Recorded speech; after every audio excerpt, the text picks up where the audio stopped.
Assalamualaikum warahmatullahi wabarakatuh.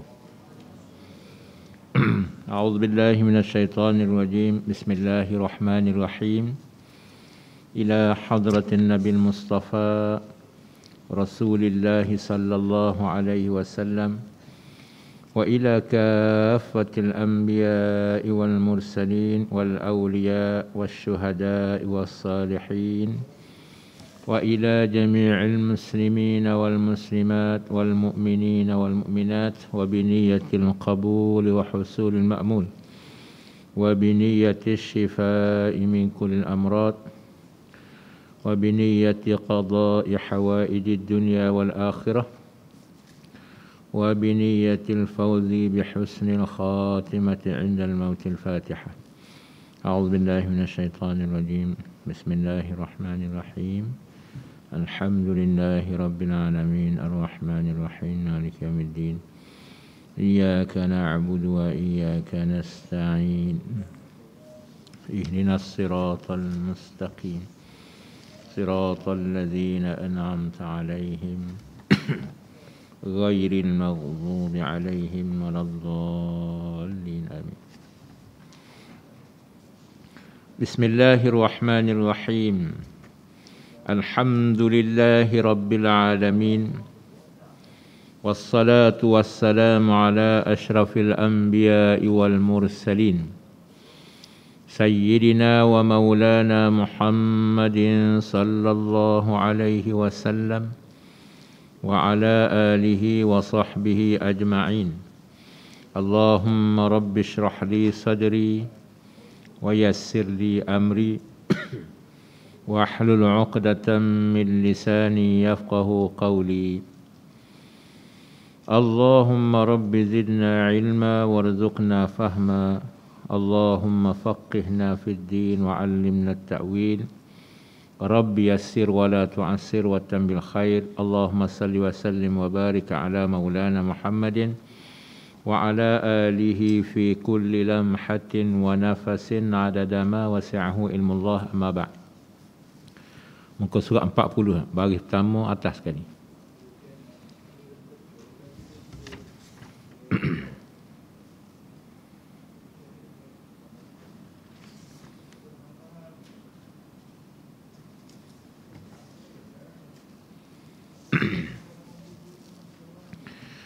وقال المصنف رحمه الله تعالى ونفعنا الله به وبعلومه في الدارين. Bagi atas tu tengah-tengah. Dan saya. Dan demikianlah saya bagi penuntut ilmu itu bahawa ada ia penuntut ilmu mempunyai hemah yang tinggi, tiada tamak dan tiada loba akan harta-harta orang. Sambungan daripada cerita sebelum daripada ini, tuan kitab kita ini membawa cerita tentang Fakhrul Islam Al-Arsabandi. Fakhrul Islam Al-Arsabandi bahawa hidup dia walaupun susah, pungut, makan tu apa dia? Makan kulit timun ya. Dia pergi ambil kulit timun yang orang buah. Orang nak bantu pun dia tak nak ya. Tu dia. Mana nampak hina sangat dia ni. Maka dia tak berhajat pada waktu itu. Maka oleh kerana itu kata dia, demikianlah sepatutnya bagi penuntut ilmu itu bahawa ia mempunyai hemah yang tinggi, cita-cita yang tinggi, kemahuan yang tinggi, dan tiada tamak. Tidak ada sifat tamak, nak sesuatu yang melampau-lampau, itu panggil tamak. Dan tiada loba akan harta orang. Dia bukan akan tengok orang tu, Tuhan bagi kaya, banyak duit, dia pun nak juga. Nak orang yang punya. Tu jangan. Jangan ada dalam diri kita sebagai penuntut ilmu sifat tamak, sifat halaba, melainkan tamak halaba pada menuntut ilmu tidak mengapa. Adapun tamak halaba pada dunia, ini dikeji, dicela pada syarak. Lebih-lebih lagi kita sebagai penuntut ilmu. Bersabda alaihi salatu wassalamu. Tulis bagi. Hamzah tu duduk di bawah tu. Iyyaka wattama'a. Iyyaka wattama'a fa innahu faqrun hadirun. Hamzah tu bagi bawah. Iyyaka wattama'a fa innahu faqrun hadirun. Artinya, arti sabda Nabi sallallahu alaihi wasallam, jauh olehmu wahai orang mukmin, akan diri kamu itu jauh daripada mana? Daripada bersifat dengan tamak, dengan sifat loba. Waspadalah, kata Nabi, hati-hatilah kamu daripada sifat tamak. Tu dia, tamak. Sifat ini ada pada kita, semua orang. Tidak terkecuali mereka Nabi-Nabi Rasul lah. Mereka itu maksum, dipelihara daripada sifat-sifat yang buruk, sifat yang keji. Adapun selain daripada mereka itu, alaihimussalatu wassalam, maka sifat tamak ni ada. Tidak terkecuali kita. Sifat manusia. Nabi SAW beritahu, kalau dia beri satu lembah daripada emas, dia bercita-cita mahu lembah yang kedua. Mana kalau bagi satu bukit emas, berasa kalau bagus satu bukit lagi. Dapat dua, nak tiga. Dapat tiga, nak empat. Tak sudah. Kata Sayyidina Umar, sedar-sedar dia bila mana tanah masuk mulut. Apa makna tanah masuk mulut? Mati. Mati itu barulah dia sedar. Tidak ke mana-mana pun. Ya, selagi mana tak mati, sifat tamak yang bersangatan itu ada pada diri kita. Maka kita kena bersih. Jangan dulu ikut sifat tamak tadi. Tamak ni hak orang pun dia nak. Patutnya kita ni cukup dengan apa yang Allah beri. Kita usaha, kita dapat. Cukuplah. Jangan duk tamak orang punya. Sebab dia kaedah. Bila mana Tuhan tentukan itu yang dia punya, maka tak akan sampai kepada kita. Walaupun kita minta tolong seluruh dunia bantu kita untuk dapat perkara yang Tuhan tentu bukan milik kita. Tapi kalau Allah Ta'ala tentu ia milik kita, tidak ada walaupun seluruh makhluk di dunia ini untuk menghalang daripada sesuatu itu sampai kepada kita. Tengok. Sebab itu bila mana hak orang, jangan ditamak. Kita kira hak kita, sudahlah. Sebab itu hendaklah kita waspada daripada sifat ini. Kalau orang tahu pun orang pun benci, orang tak suka sifat tamak ini. Sebab apa jangan jauhi sifat tamak? Nabi sebutkan kerana bahawasanya tamak tu. Bahawasanya tamak itu papa yang hadir. Panggil menunjukkan bahawa orang tu orang yang bersifat dengan sifat papa lagi. Bila mana orang tu dia mari sifat tamak, walaupun kita nampak zahir dia harta banyak, hakikat sebenarnya dia seorang yang pakir. Tak cukup lagi. Tapi kalau kita ada, kita rasa alhamdulillah, redha dengan apa yang Tuhan bagi, berpada. Kita panggil qanaah, cukup. Tak rasa tamak, tak rasa tidak puas hati dengan apa yang Tuhan tentukan bagi kita, maka itulah dipanggil kaya. Walaupun dari sudut ukurannya, duit dia tak banyak, harta dia tak banyak, tapi jiwa dia tu rasa tenang, rasa redha dengan ketentuan Allah. Itulah sebenar-benar kaya di sisi Tuhan. Tapi kalau harta banyak, duk tamak lagi, itu fakir. Fakir yang segera, kata Nabi.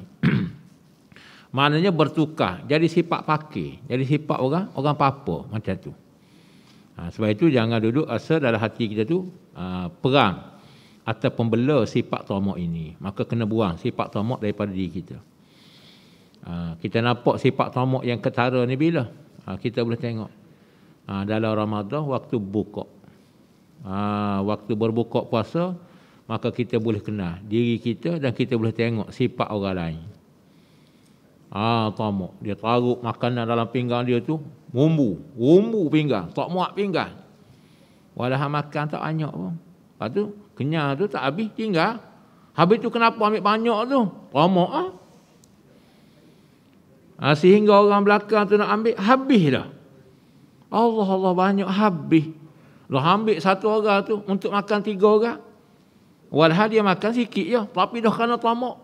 Yang tu pun nampak sedap, yang ni pun nampak sedap. Semua dia ambil. Lepas tu makan sikit, rasa kenyang. Sudah. Nak pergi letak balik, tak tergamak. Nak tinggal orang lain nak makan, orang pun tak lalu dah bekas kita. Akhir sekali sudahnya tuan sampah. Ini kesan daripada tamak. Sepatutnya orang lain boleh tumpah lagi. Ini betapa buruknya sifat tamak ini. Ketara kita boleh tengok dalam Ramadan. Waktu lain tu suka sikit. Tama-tama kalau orang ajak kita pergi makan, pergi berbuka, Masya Allah. Sehingga kalau kira dikumpulkan seluruh makanan yang membazir sepanjang setiap bulan, lebih lagi Ramadan, Masya Allah, tak tahu berapa ratus tan, tak tahu berapa ribu tan seluruh negara bazir makanan. Sedangkan orang lain itu besar kepala-kepala, besar perut-perut, tulang tu kecil macam orang lidi. Pasal apa? Tak cukup makan. Kita pula punya tamak, akhir sekali makan tak habis, buang. Ini bahaya sifat tamak. Jadi kalau kita ambil berpada, kita kata makan, tak kenyang lagi. Maka boleh tambah sebab barang banyak. Orang tu ambil sekadar dulu, rasa tambah sikit lagi tambah. Baik kita pergi makan sikit dulu, kita tambah kemudian, daripada kita ambil makan sedikit kemudian membazir. Ada orang membazir ni, Tuhan sendiri sebut saudara setan. Setan ni suka membazir. Jadi kalau kita juga bersifat dengan sifat membazir, adik-beradik setan, setan kita tak nampak sebab dia gaib. Nak tengok adik-beradik dia, tu lah. Hak orang suka membazir, tu dah adik-beradik dia dah. Hak ni setan hak kita nampak. Hak setan tak nampak tu, tak nampak lah. Sifat setan ni suka membazir. Tamak membawa kepada kadang-kadang pembaziran. Sebab itu syarak tegah kita. Larang kita daripada bersifat demikian. Kemudian berkata Syekh Az-Zarnuji rahimahullah ta'ala lagi, dan saya kira bahawa tiada penyayang ia penuntut ilmu. Apa maksud penyayang di sini? Bukan kasih sayang tu. Penyayang dengan makna kedekut. Saya kira bahawa tiada penyayang yakni kedekut. Ia penuntut ilmu dengan barang yang di sisi penuntut ilmu. Apa yang ia milik. Apa yang dia milik, barang-barang tu, tu bayan dia panggil. Daripada tu dipanggil min lil bayan. Nak jelas barang tu apa dia? Daripada hartanya, bahkan menafkah ia penuntut ilmu atas diri penuntut ilmu, dan atas yang lain daripada dirinya. Lain daripada dirinya. Bahkan dia bukan kedekut, dia guna untuk manfaat diri dia, bahkan dia juga ada lebih lagi, dia tolong orang lain, dia bantu orang lain, bukan duk simpan untuk diri dia je, walhal banyak lagi lebih dan dia boleh tolong orang lain. Maka jangan jadi kedekut, maka kita bantu juga orang lain. Ni kita kena latih daripada kita waktu belajar lagi. Jangan loket, jangan penyayang, jangan bakhil, jangan kedekut dengan apa yang kita miliki. Kita share dengan kawan kita, ya. Itu lagi berkat. Berkat. Tanda harta kita berkat, apa yang kita miliki berkat, iaitu sesuatu yang ada pada kita, orang lain boleh menumpang sama. Lagi ramai orang boleh tumpang apa yang kita milik, itu menunjukkan lagi berkat harta yang kita milik.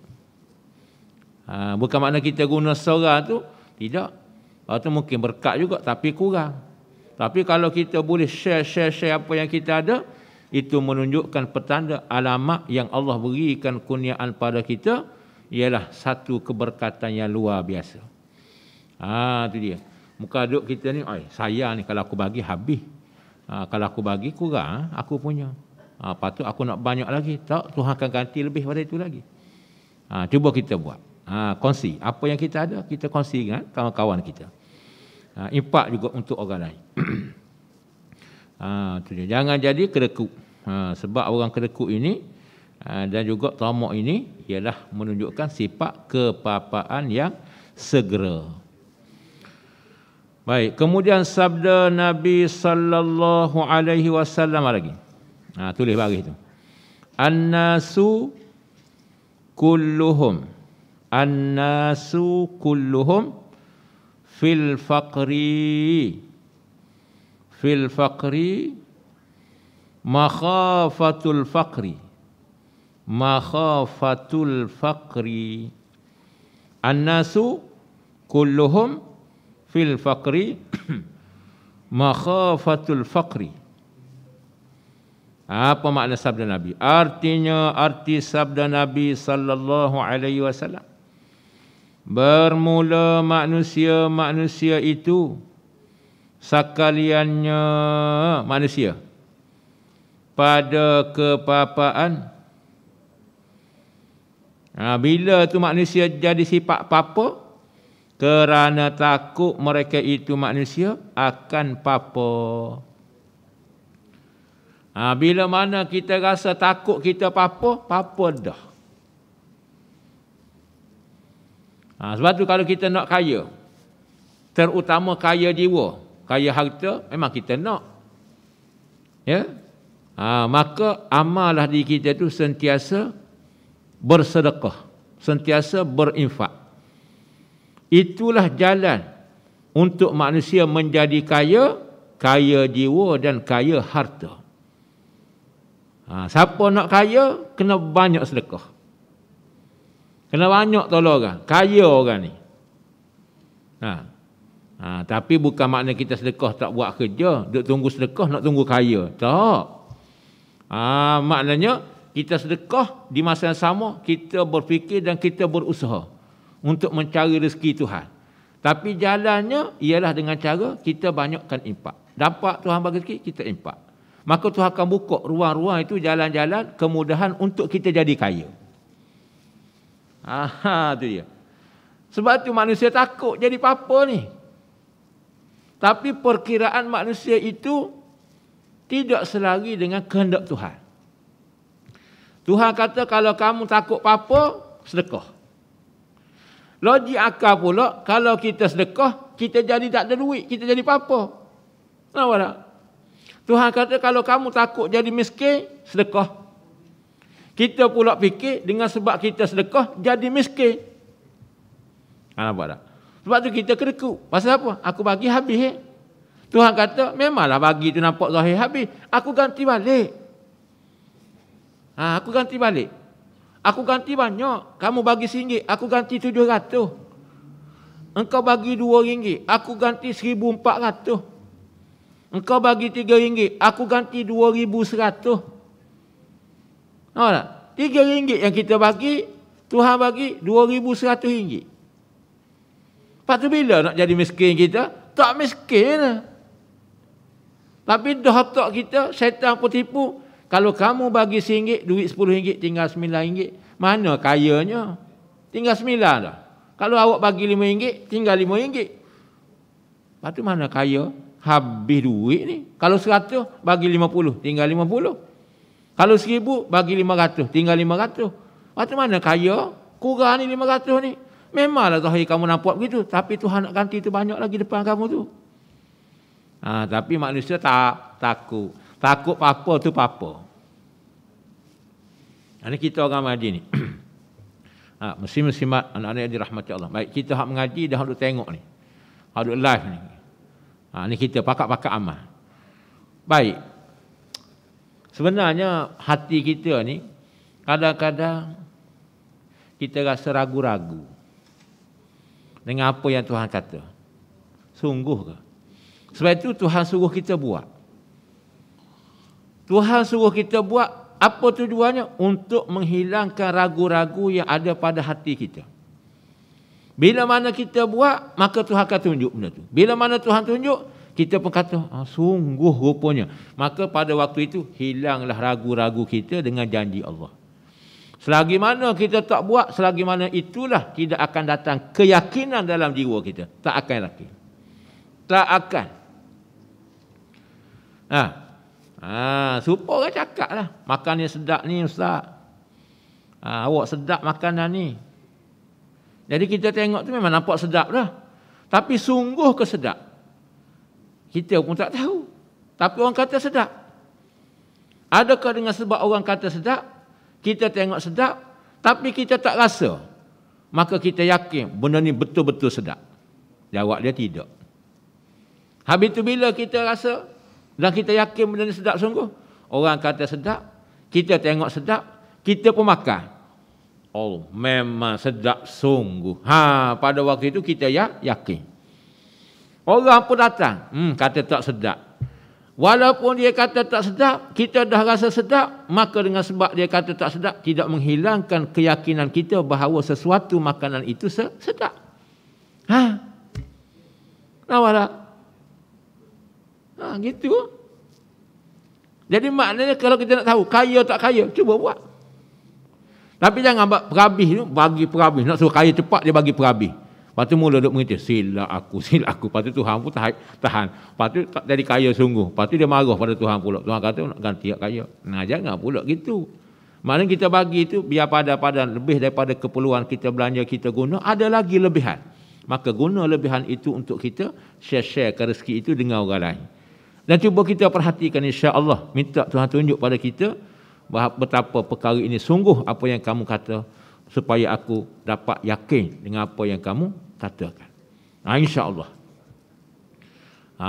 Ni. Sebab tu orang yang sedekah ni tak jadi miskin. Tak jadi miskin. Hak jadi miskin apa kedana bankrupt ni jenis kedekut. Hak wajib pun kedekut. Usah kata hak sunat. Mana wajib? Zakat. Zakat ni kalau kita meniaga banyak, sikit je kena bayar. 2.5% je. 2.5%. Sikit je. Kalau kita RM100, 2.5%.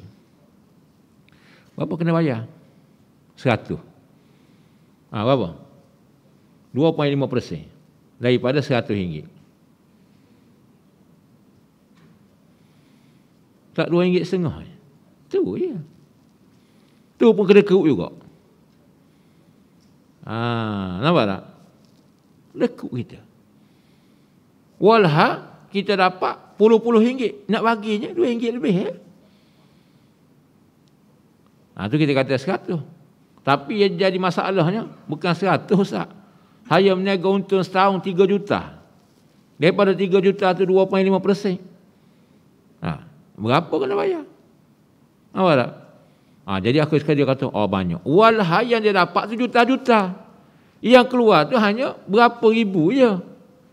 Dia mula mari rasa sayang. Akhir sekali dia tak keluar.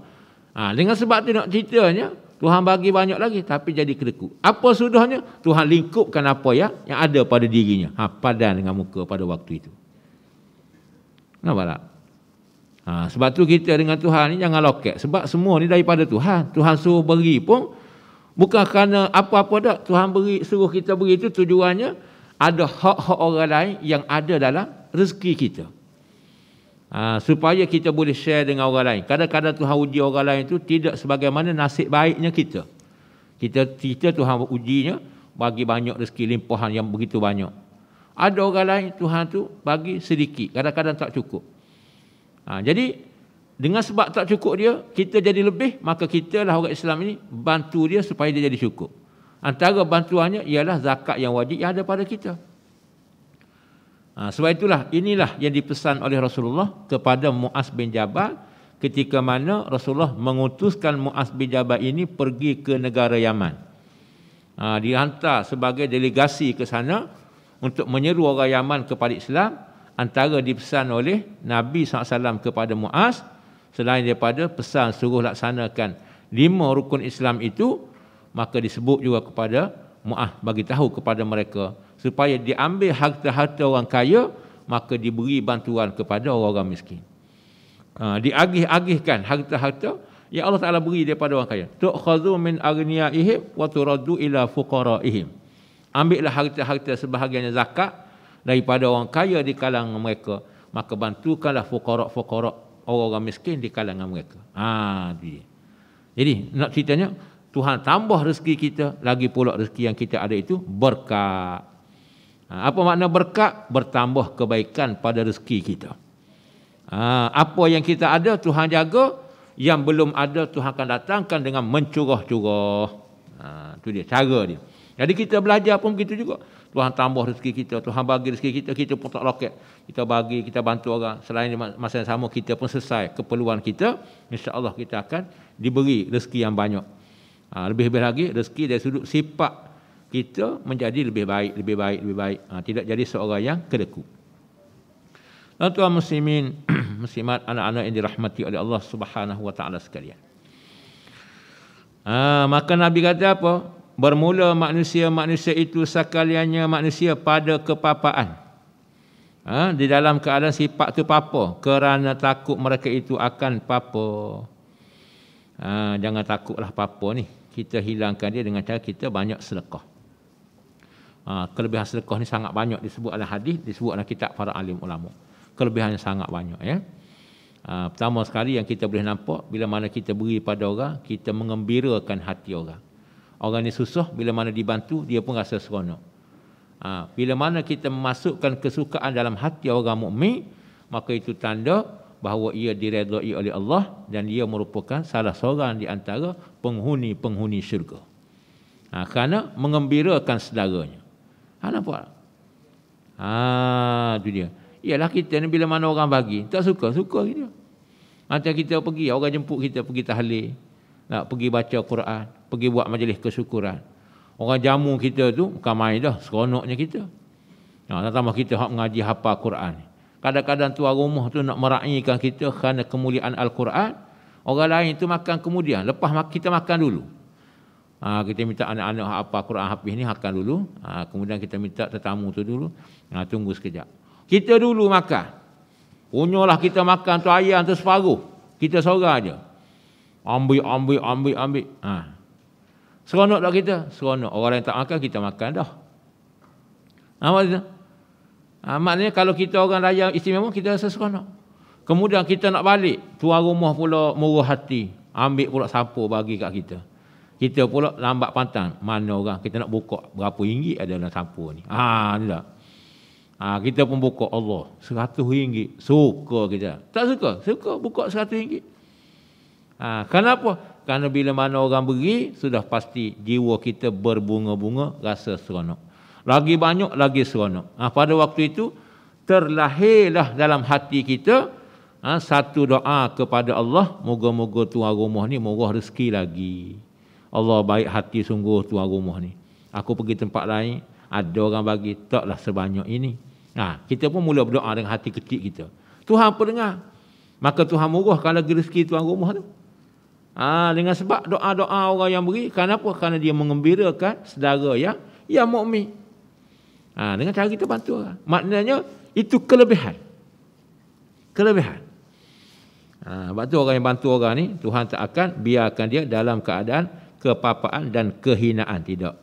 Hak hina-hina tu hak jenis kedekut. Belum lagi dia pergi akhirat, atas muka dunia pun sudah dihina. Dihina oleh siapa? Dihina oleh orang ramai. Orang tu kata kedekut. Orang ni pula kata memang kedekut.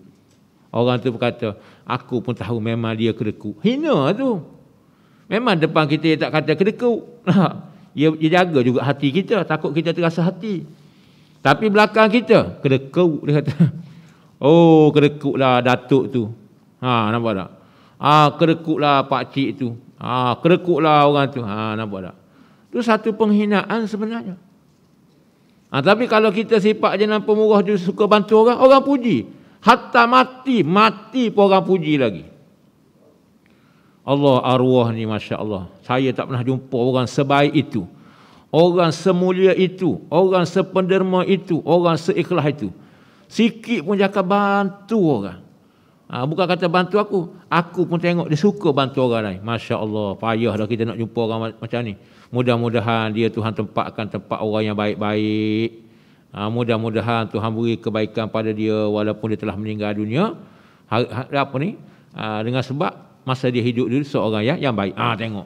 Allah muliakan dia bukan sekadar masa dia hidup, bahkan setelah dia mati. Kenapa? Kerana dia seorang yang baik hati, yang hati pemurah. Kita ni penuntut ilmu kena gitu juga. Jangan jadi kedekut. Kawan-kawan kita kata ni kedekut, jangan. Melainkan kita sendiri pun tak berapa nak ada sangat, dia pun faham. Itu tak apa. Tapi kalau kita ada, jangan jadi loket kedekut. Sampai kawan kita kata kita kedekut dan kita terkenal di kalangan kawan-kawan kita seorang yang sangat kedekut. Jangan. Biar kawan kita kenal kita dengan seorang yang suka bantu. Bagus dia suka bantu orang. Biar terkenal kita begitu. Itu juga sebagai satu doa. Baik. Dan adalah mereka itu manusia. Pada zaman dahulu kala belajar mereka itu manusia akan kepandaian. Kepandaian ni makna belajar kemahiran. Kepandaian maknanya satu-satu kemahiran. Orang dulu dalam keadaan suasana dia belajar ilmu pun dia akan belajar kemahiran. Hari ini panggil apa? Kemahiran hidup, pertukangan lah apa semua sekali. Kemudian belajar mereka itu manusia akan ilmu. Walaupun dia menuntut ilmu, di masa sama dia cari nafkah. Sebelum itu dia belajar dulu. Apa yang saya boleh buat untuk mencari rezeki, sambil-sambil itu saya nak belajar. Lepas tu kawan-kawan masa Ustaz belajar dulu, kawan-kawan Ustaz ada hak jenis macam ni, dia susah. Tapi Tuhan bagi kepadanya, otak dia berfikir banyak. Fikir macam mana? Dia belajar dengan kawan-kawan dia belajar dengan mak dia. Belajar apa? Belajar kait kopiah. Dia beli beli pengait kopiah tu. Ada masa free tu, dia kait kopiah. Dia kait kopiah, sudah kopiah. Dia cakap pada kawan-kawan. Dia kata aku ada buat kopiah satu. Kalau siapa nak beli boleh jual tak murah. Jadi kawan pun tengok, cantik aku nak beli. Lepas tu ada masa dia kait pula. Nak kopiah ada nama. Isu dia kait ada nama. Di masa sama dia belajar tapi duit dia ada. Kenapa? Kerana dia buat kopiah. Ada ustaz abang senior bagi ustaz. Dia ni masa belajar dulu dia suka jenis menjahit ni. Dia belajar menjahit. Cikgu jahit dia kata apa? Kalau awak menjahit ni nak cari duit banyak, awak jangan belajar jahit baju kurung, jahit baju Melayu. Pasal pula? Awak belajar jahit kok. Awak belajar jahit baju kok. Baju-baju hak mahal-mahal ni. Awak belajar tu. Biar mahir, biar pandai. Kenapa? Kerana setiap baju kok yang kita buat ni, walaupun makan masa sehari, 2 hari, tapi upah dia ratus-ratus ringgit sepasang. Kalau kita buat baju Melayu ni, upah dia tak berapa banyak. Walaupun sekarang pun, sepasang pun 150 juga, kadang-kadang 200. Tapi kalau buat baju kok, kalau cantik punya, ribu-ribu upah dia. Upah tu ribu. Jadi maknanya apa? Dia belajar. Sehingga dia boleh buat kok. Boleh sok. Baju kok dia boleh buat. Tapi mana masa belajar tu dia buat baju Melayu, buat apa sekali. Untuk menampung keperluan dia belajar. Tapi jiwa dia tu cenderung kepada ilmu lebih lagi daripada untuk menjahit. Maknanya kalau dia tu buka kedai jahit, betul-betul tumpu untuk cari dunia, memang dia akan kaya. Sebab guru dia sendiri pun iktiraf bahawa jahitan dia ni bagus, jahitan dia ni teliti, jahitan dia ni halus. Ramai guru-guru tempah baju dengan dia, tempah jubah dengan dia, tempah baju Melayu dengan dia. Walhal dia belajar kitab sama dengan kita. Maknanya kena ada kemahiran.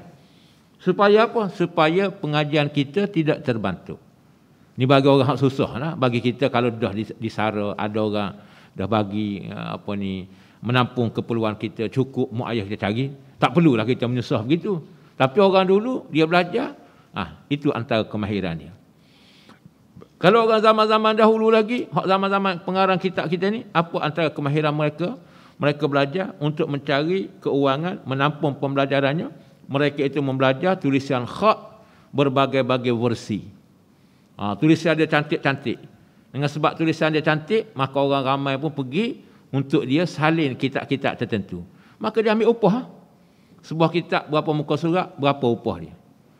Jadi dengan sebab dia dapat tulis dengan baik, maka dia dapat upah.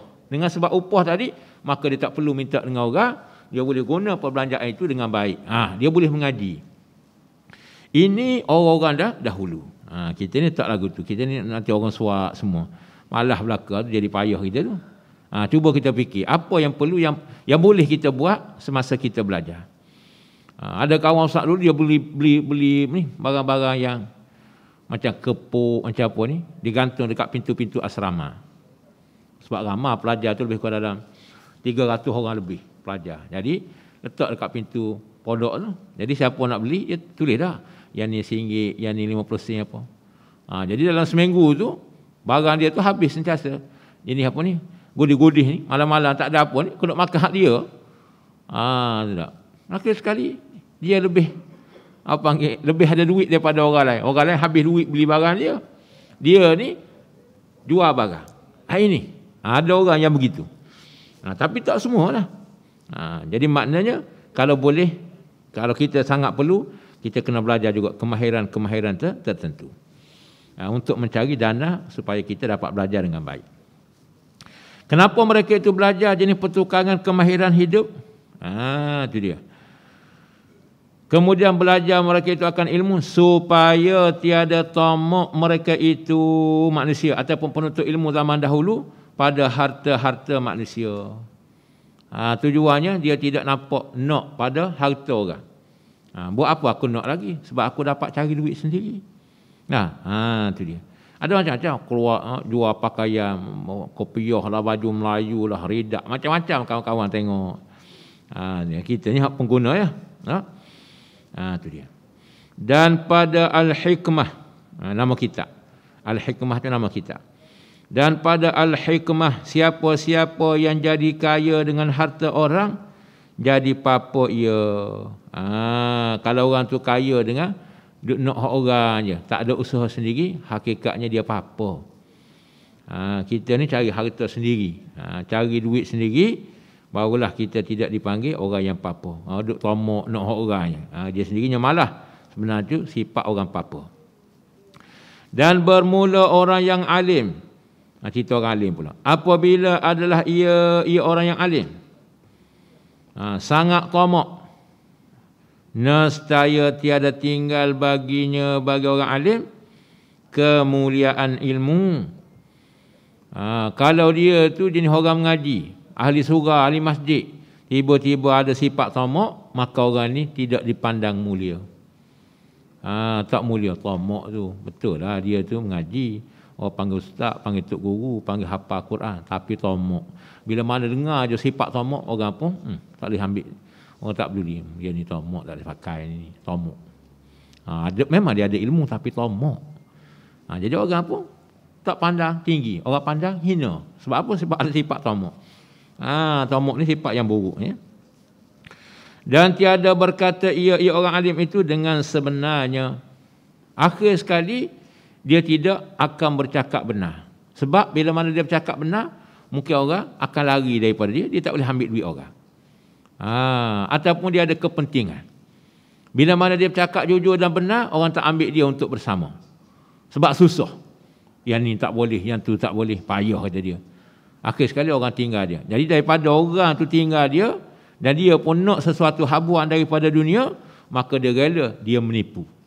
Akhir sekali satu orang yang ada ilmu tapi hidup dia menipu. Apa jadi? Hina. Sebab tu kita jangan jadi gitu. Na'udzubillah min zalik. Nas'alullah al-afiyah. Dan kerana inilah, kerana apa? Kerana apabila adalah ia orang alim tadi tamak. Kerana inilah, kerana mana? Kerana orang alim yang tamak tu. Berlindung Nabi kita sallallahu alaihi wasallam, sahibus syar'i alaihi salatu wassalam, dan berkata ia Nabi kita sallallahu alaihi wasallam, aku berlindung dengan Allah daripada tamak yang hampir ia tamak kepada kecelaan. Dengan sebab tamak ini satu sifat yang cela, maka Nabi kita sendiri pun berdoa kepada Allah supaya Allah lindungi daripada Nabi kita sallallahu alaihi wasallam daripada bersifat dengan sifat tamak. Nabi pun minta berlindung, janganlah ada sifat tamak pada aku. Itu dia. Maknanya kecelaan. Berkata musannif rahimahullah ta'ala lagi, dan saya bahawa tiada harap ia penuntut ilmu. Ia penuntut ilmu, melainkan daripada Allah Ta'ala. Dan tiada takut ia penuntut ilmu, melainkan akan Allah. Jangan harap selain daripada Allah, jangan takut selain daripada Allah. Dan nyata yang demikian itu, demikian mana? Tiada harap. Ia melainkan Allah. Demikian itu, demikian kata penuntut ilmu tidak harap melainkan daripada Allah. Bila nyata zahir dengan melampaui syarak, dan nyata yang demikian itu dengan melampaui syarak dan ketiadaan melampauinya. Kita nak tengok orang tu, dia dalam hati dia tak harap selain daripada Allah, dan juga dia tidak takut selain daripada Allah. Kita tengok orang tu hidup tu, dia ikut syarak ke dia langgar syarak. Mana kalau orang tu mengikut syarak, ini orang yang benar, takut hanya Allah, orang yang mengharap hanya Allah. Ada pun mereka yang hidup kalau ada ilmu tapi dia langgar syarak, bermakna dia mengharap kepada makhluk dan dia takut kepada makhluk. Allah tak takut. Pasal apa? Pasal dia langgar. Jadi kalau kita nak tengok pada zahirnya bagaimana seorang manusia itu, seorang yang takut pada Allah, seorang yang hanya mengharap kepada Allah, tengok dari sudut agamanya. Kalau dia mengikut agama betul, maka ditanda dia takut pada Allah sahaja. Dia harap pada Allah sahaja. Lain daripada itu, bermakna dia tak takut pada Allah dan dia tidak mengharap melainkan kepada makhluk. Situ kayu ukur seseorang. Kemudian maka siapa-siapa yang durhaka ia akan Allah Ta'ala kerana takut daripada makhluk, maka sungguhnya takut ia siapa-siapa tadi, takut ia akan yang lain daripada Allah Ta'ala. Maka apabila tiada derhaka ia siapa-siapa akan Allah Ta'ala kerana takut akan makhluk dan